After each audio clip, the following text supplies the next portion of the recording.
chopped tomatoes. These are about 10 months past their best buy date. Doesn't necessarily mean that there's anything wrong with them, but I'm not going to take any chances.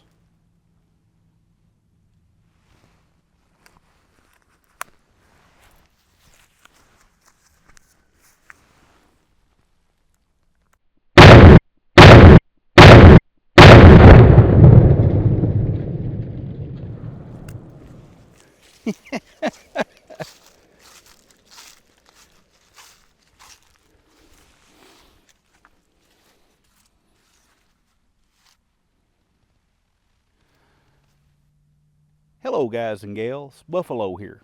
Welcome back to the range. Today we're taking a look at one of Greg the Banjo Man Wilson's revolvers.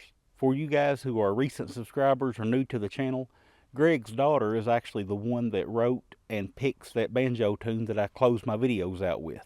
Greg is a good friend of mine. He's a big supporter of this channel. He actually loaned me this revolver a couple of months ago. I've had it, I've been shooting it and enjoying it, and it's time that I put a video together and share it with you guys.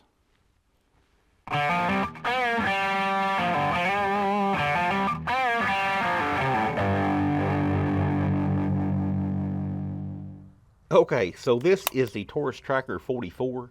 It's a double action, single action revolver, chambered for 5 rounds of 44 Magnum. Of course, as with any 44 Magnum revolver, you can also shoot 44 specials in it.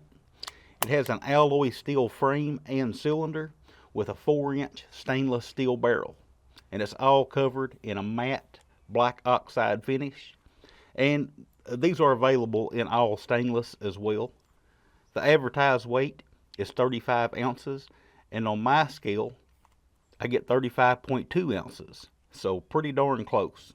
It has a ramped front sight with an orange stripe on it.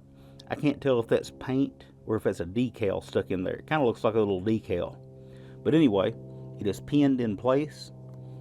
The rear sight is fully adjustable for both windage and elevation. Has a transfer bar safety to make it drop safe. Has the keyhole in the hammer. It does have the Taurus security system, which is just an internal lock. It comes with a key. You can lock the gun up when it's not in use. Now, I've said it in videos past that I don't like having a locking mechanism in my revolver.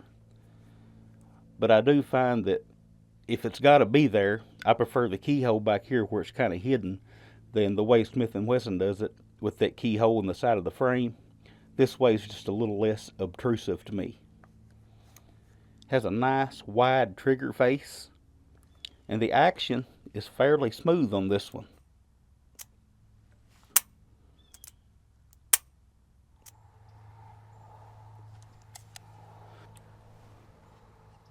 According to my trigger scale, the double action pull comes in at just over 10 pounds, while the single action breaks at 5.6 pounds. This barrel is ported. It has porting on either side of the front sight there. And it also has an expansion chamber at the muzzle, and that's to help reduce the felt recoil of some of your heavier 44 Magnum loads, and it does a pretty good job at that. This is a relatively light revolver, and it is quite controllable because of this porting and expansion chamber. But as with everything in life, there are trade-offs involved. Your rifling actually ends about right here, and I'm going to try to show you that with my bore scope. If we take a peek inside, and I've got the cylinder open here, but if we take a peek inside, okay, so here we are in the expansion chamber, and yes, this gun is dirty. I've been shooting it this morning. Here's a look at the crown where the rifling ends.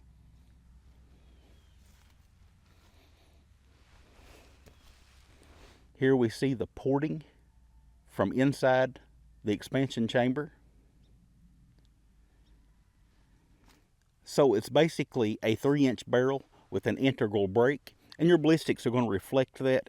You're going to see ballistics more in line with a 3-inch barrel than a 4-inch. Just something to keep in mind. A couple of other side effects from having porting on your firearm is that they do tend to send more decibels back to the shooter's ears.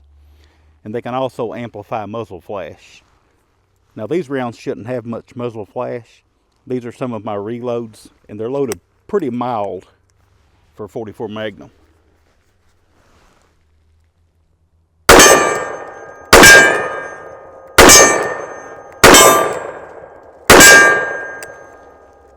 Got to save these babies. The rubber ribber grip feels okay to me. It's not terrible, but it's not very good looking either. I know that's subjective. Some of you may love the way this grip looks, but I prefer the new grip that Taurus is shipping with these now. It just looks more like what a revolver grip is supposed to look like to my mind. Alright, let's shoot some factory loaded ammunition. This is some Winchester White Box 240 grain jacketed soft points. These are rated at 1180 feet per second at the muzzle. Again, a pretty mild mannered load considering that it's 44 Magnum.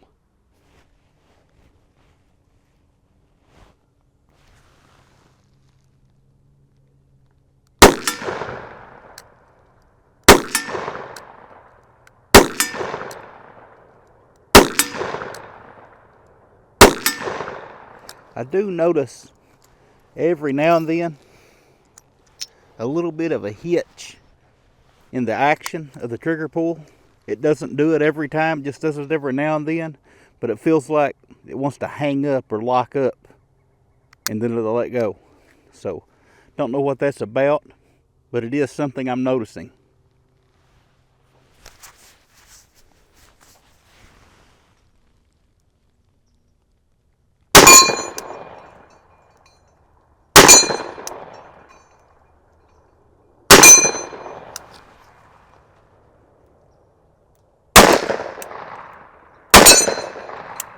I got a little bit too big for my britches there.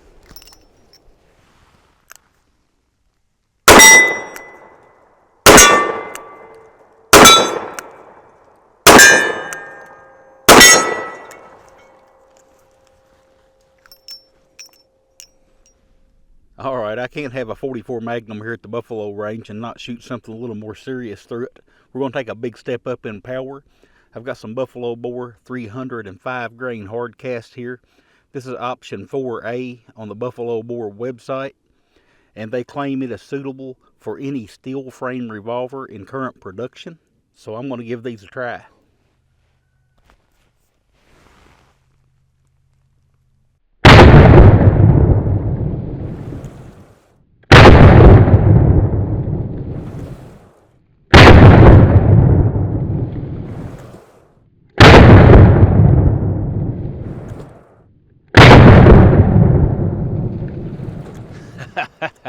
Now this little revolver is coming alive in my hands. I don't know if you guys can see the difference in the recoil or not, but I can certainly feel it.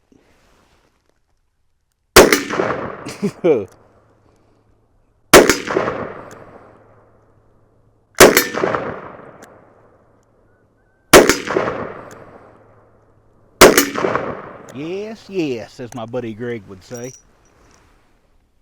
I've really enjoyed having this revolver here for the last couple of months and getting to shoot it at my leisure and take my time with it and get to know it pretty well. I want to thank Greg for sending it over.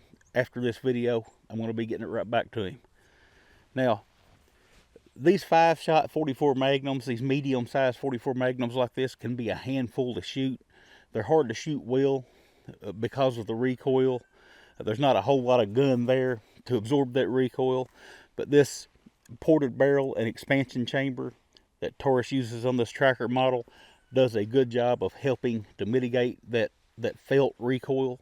So it does make it a lot easier to shoot. It would be a lot harder to shoot this thing well without those features. I do want to talk about a couple of things that I see as cons, or at least on this particular model. Now this one's a little over 6 years old. It was manufactured in October of 2017. So it may not exactly reflect the Taurus Tracker 44s that are coming off the assembly line today. But this one, that black oxide finish is just, I feel like even for a revolver in this price range, which as of today's date, if you bought a new one, MSRP is $639.99. but I see them in stores for around $500 all the time. But I still think for that price range, they could do a better job on the finish. This finish is really thin. Scratches just show up really easy on this finish. So that would be one of my complaints, one thing they could do better, and maybe they are on the newer ones. I'm not sure about that. But the sight is another one, this rear sight. I like a good adjustable sight, but this one is just really, really loose, and it's came loose on me.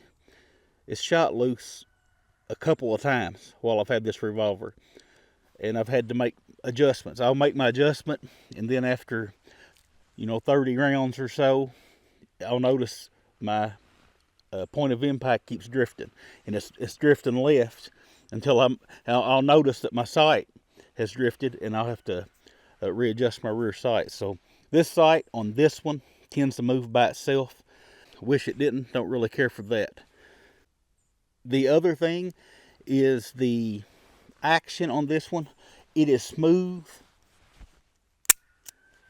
Probably 15 pulls out of 16. It's a pretty smooth 10-pound trigger pull on the double action. But on one pull out of 15 or 16, it feels like the gun. I'm not going to be able to duplicate it here, but it just feels like it locks up. I don't know what causes that. I don't know if it's something. I don't know how much this gun has been shot other than what I've shot it. I don't know if it's something that'll go away or if it's something that's coming on, So not knowing the history of this revolver, Greg didn't buy it new either. So he got it used as well. So I don't know how many rounds has been put through this. I don't know if it's still, it's got a pretty good turn ring on it, but that doesn't mean anything with that black oxide finish that I was talking about. That finish wears so easily. So that would be my 3 complaints. But that's about all I've got today on this revolver. I really appreciate you guys hanging out with me here at the range. If you haven't subscribed to my channel, go ahead and do so. I'd appreciate it. And always remember, if someone asks you to give up a little of your freedom for the greater good, that freedom is the greater good. And I'll talk with y'all again soon.